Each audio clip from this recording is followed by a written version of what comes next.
Policia e Elbasanit ka finalizuar një operacion të posaçëm pas një sër denoncimesh të bëra nga qytetarë që prej kohësh kërcënoheshin nga huadhënësit.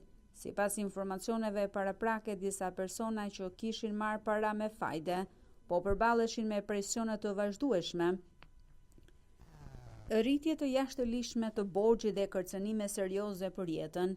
Hetimet e strukturave policore zbuluan se marrëdhënia mes borxhlive dhe huadhënësve ishte përshkallëzuar në konflikt, duke kaluar nga presioni financiar në forma të rënda dhune psikologjike dhe fizike.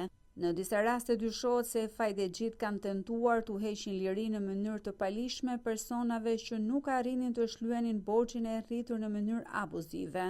Si rezultat i operacionit, policia ka ndaluar 2 huadhënës të dyshuar për aktivitet të palishëm financiar, kërcënim dhe tentativë për heqje të palishme lirie. Të dytë arrestuarit rezultojnë me precedent penal në fushën e